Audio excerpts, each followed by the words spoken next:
بسم اللہ الرحمن الرحیم۔ السلام علیکہ یا صاحب العصر والزمان۔ منزل بمنزل کربلا امام حسین علیہ السلام کا 16واں اور آخری پڑاؤ، دشت بلا، کرب و بلا۔ امام حسین علیہ السلام اپنے ایوان و انصار کے ہمراہ کربلا پہنچ چکے تھے۔ یہ غازریہ یا نینوا کا ایک علاقہ ہے جو اواخر قرن دوم تک آباد رہا۔ کربلا کے متعدد نام مثلاً ماریہ، غازریہ اور نینوا وغیرہ بیان کیے گئے ہیں جو قدیم زبانوں سے رائج اور مستعمل تھے۔ یہ ایک ویران اور غیر آباد مقام تھا۔ امام حسین علیہ السلام نے جب اس سرزمین کو دیکھا تو فرمایا ما یقولو ھذل ارض، اس زمین کو کیا کہتے ہیں؟ لوگوں نے کہا اسے نینوا کہا جاتا ہے۔ آپ نے دوبارہ پوچھا کیا اس کا کوئی اور نام بھی ہے؟ بتایا گیا کہ اس کو کربلا بھی کہتے ہیں۔ یہ سن کر آپ علیہ السلام نے گریہ کیا اور فرمایا کرب و بلا، یہ کرب و بلا ہے۔ پھر امام حسین علیہ السلام نے فرمایا مجھ کو بی بی ام سلمہ سلام اللہ علیہا نے خبر دی تھی کہ جبرائیل علیہ السلام رسول اللہ صلی اللہ علیہ وآلہ وسلم کے پاس تشریف فرما تھے اور آپ علیہ السلام میرے ہمراہ تھے، تو آپ علیہ السلام رونے لگے۔ رسول خدا صلی اللہ علیہ وآلہ وسلم نے فرمایا میرے فرزند حسین علیہ السلام کو چھوڑ دو۔ میں نے آپ علیہ السلام کو چھوڑ دیا تو نبی اللہ نے آپ علیہ السلام کو پکڑا اور اپنی گودی میں بٹھا لیا۔ جبرائیل نے پوچھا کیا آپ صلی اللہ علیہ وآلہ وسلم اس بچے سے محبت کرتے ہیں؟ تو اللہ کے نبی نے جواب دیا ہاں۔ جبرائیل علیہ السلام نے کہا آپ کی امت اس بچے کو شہید کر دے گی، اگر آپ چاہیں تو میں آپ کو اس زمین کی مٹی دکھا دوں جس پر یہ قتل کیے جائیں گے۔ رسول اللہ صلی اللہ علیہ وآلہ وسلم نے فرمایا ہاں۔ جناب ام سلمہ کہتی ہیں کہ جبرائیل نے زمین کربلا پر اپنے پر پھیلائے اور وہ زمین رسول اکرم صلی اللہ علیہ وآلہ وسلم کو دکھا دی۔ پھر امام حسین علیہ السلام نے کربلا کی مٹی کو سونگھا اور فرمایا خدا کی قسم یہی وہ زمین ہے جس کی خبر جبرائیل نے رسول اللہ صلی اللہ علیہ وآلہ وسلم کو دی تھی، اور میں یہیں قتل کیا جاؤں گا۔ اسی اثنا میں دور اصیل و نجیب گھوڑے پر ایک سوار اسلحوں سے لیس اور دوش پر کمان ڈالے کوفہ کی طرف سے نمودار ہوا۔ سب کے سب کھڑے اس کا انتظار کرنے لگے۔ جب وہ نزدیک آیا تو اس نے ہور اور اس کے لشکر والوں کو سلام کیا، لیکن امام حسین علیہ السلام اور ان کے اصحاب کو سلام نہیں کیا۔ پھر اس نے عبید اللہ بن زیاد لعنت اللہ کا خط ہور کو پیش کر دیا۔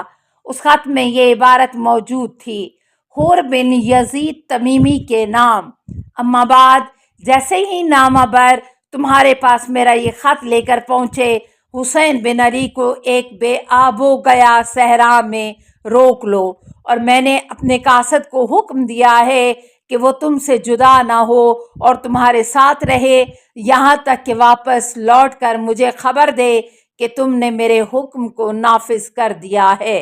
والسلام عبید اللہ ابن زیاد۔ جب ہور نے خط پڑھا تو یہ خط لے کر وہ اس نورانی قافلے کے پاس آیا اور کہنے لگا یہ امیر عبید اللہ بن زیاد کا خط ہے جس میں اس نے مجھے حکم دیا ہے کہ میں آپ کو وہیں پر قید رکھوں جہاں پر اس کا خط مجھے ملا ہے، اور یہ اس کا قاصد اور فرستادہ ہے جسے اس نے حکم دیا ہے کہ وہ مجھ سے جدا نہ ہو یہاں تک کہ میں اس کے منشا اور حکم کو نافذ کر دوں۔ یہ سن کر یزید بن زیاد محاصر کندی بہدلی جو شاہشاہ کے لقب سے معروف تھے آگے بڑھے اور عبید اللہ بن زیاد کے پیغام رساں کو غور سے دیکھا۔ زیاد بن ناصر کندی کا شمار امام حسین علیہ السلام کے لشکر کے تیر اندازوں میں ہوتا ہے اور آپ حملہ اولیٰ میں شہید ہونے والوں میں سے ہیں۔ آپ نے 100 تیر چلائے اس کے بعد کھڑے ہو کر کہنے لگے ان تیروں میں سے ابھی فقط 5 ہی تیر ہدف سے خطا ہوئے ہیں۔ پھر اس قاصد کے سامنے خود کو نمایاں کر کے کہا کیا تو مالک بن نصیر بدی ہے جس کا تعلق قبیلہ کندہ سے ہے؟ اس شخص نے جواب دیا ہاں۔ اس پر یزید بن زیاد نے اس سے کہا تیری ماں تیرے غم میں بیٹھے، یہ تو کیا لے کر آیا ہے؟ مالک بن نصیر قبیلہ بنی بدا سے تعلق رکھتا تھا، یہ کربلا میں موجود تھا۔ اس نے امام علیہ السلام کے سر پر تلوار سے ضربت لگائی جس سے آپ کی برنس نماز والی ٹوپی کٹ گئی اور تلوار آپ کے سر تک پہنچ گئی جس نے آپ کو خون میں غلطاں کر دیا۔ اس حالت میں امام حسین علیہ السلام نے اس سے فرمایا تو اس کی وجہ سے نہ کھا پائے اور نہ ہی پی پائے اور خدا تجھے ظالموں کے ساتھ محشور کرے۔ شہادت کے بعد مالک بن نصیر آپ کی برنس لے کر چلا گیا تو اس کا اثر یہ ہوا کہ ساری زندگی فقیر رہا، یہاں تک کہ مختار علیہ رحمہ کے فوجیوں نے اسے گرفتار کیا اور مختار کے حکم سے اس کے ہاتھ پاؤں کاٹ کر چھوڑ دیا گیا اور یہ شدید تکلیف سے تڑپ تڑپ کر واصل جہنم ہوا۔ مالک بن نصیر نے کہا کہ میں کچھ بھی لے کر نہیں آیا، میں نے تو فقط اپنے امام ابن زیاد کی اطاعت اور اپنی بیعت پر وفاداری کا ثبوت پیش کیا ہے۔ شاشا نے اس کا جواب دیا تو نے اپنے رب کی معصیت اور اپنے نفس کی ہلاکت میں اپنے رہبر کی اطاعت کی ہے اور یہ فعل انجام دے کر تو نے ذلت و رسوائی اور جہنم کی آگ کو حاصل کیا ہے، کیونکہ خداوند متعال فرماتا ہے وَجَعَلْنَاهُمْ أَئِمَّةً يَهْدُونَ إِلَى النَّارِ وَأَوَّمَّ الْكَأُمَّةِ لَا نُصَرُونَ۔ سورہ قصص آیت نمبر 41۔ ترجمہ: ہم نے ان کو گمراہوں کا پیشوا بنایا جو لوگوں کو جہنم کی طرف بلاتے ہیں، اور قیامت کے دن ایسے بے کس ہوں گے کہ ان کو کسی طرح کی مدد نہ دی جائے گی اور وہ تیرا پیشوا ہے۔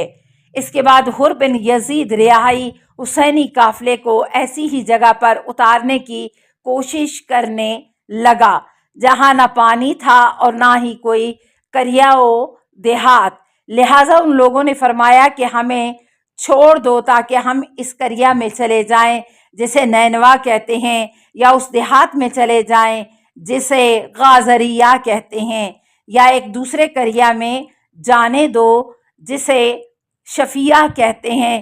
لیکن حر نے تمام درخواستوں کو مسترد کرتے ہوئے کہا نہیں، خدا کی قسم میں ایسا کرنے پر قادر نہیں ہوں، یہ شخص میرے پاس جاسوس بنا کر بھیجا گیا ہے۔ اس بے ادبی پر زہیر ابن کین امام علیہ السلام سے مخاطب ہو کر کہنے لگے اے فرزند رسول خدا، ان لوگوں سے ابھی جنگ آسان ہوگی بنسبت ان لوگوں کے جو ان کے بعد آئیں گے، قسم ہے مجھے اپنی جان کی، اس کے بعد ہماری طرف اتنے لوگ آئیں گے جن کا اس سے پہلے ہم سے کوئی سابقہ نہ ہوا ہوگا۔ زہیر کے یہ جملے سن کر امام علیہ السلام نے ان سے یہ تاریخی جملہ ارشاد فرمایا جو ان کے سابقہ بزرگوں کی سیرت کا بیان ہے۔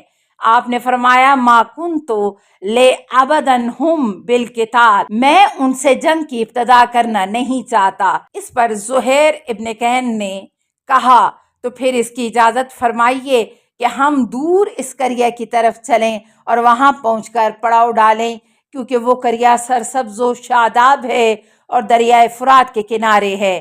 اگر ان لوگوں نے ہمیں روکا تو ہم ان سے نبرد آزمائی کریں گے، کیونکہ ان سے نبرد آزما ہونا آسان ہے بنسبت ان لوگوں کے جو ان کے بعد آئیں گے۔ اس پر امام علیہ السلام نے پوچھا وہ کون سا قریہ ہے؟ زہیر نے کہا کہ اس کا نام عقر ہے۔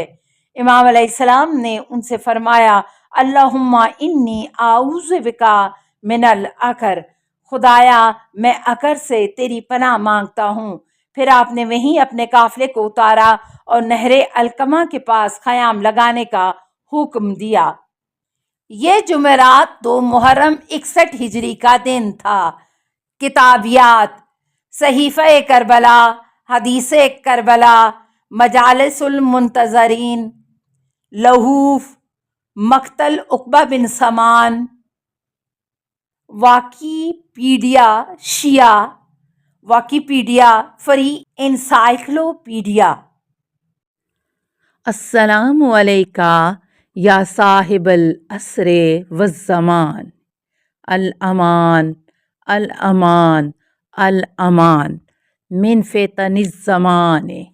السلام علیکہ یا خلیفۃ الرحمن، السلام علیکہ یا امام الانس والجان، السلام علیکہ یا مظہر الایمان، السلام علیکہ یا شریک القرآن، السلام علیکہ یا قاطع البرہان، السلام علیکہ یا امام زماننا ھذا اجل اللہ فرجک وسہل اللہ مخرجک وظہورک۔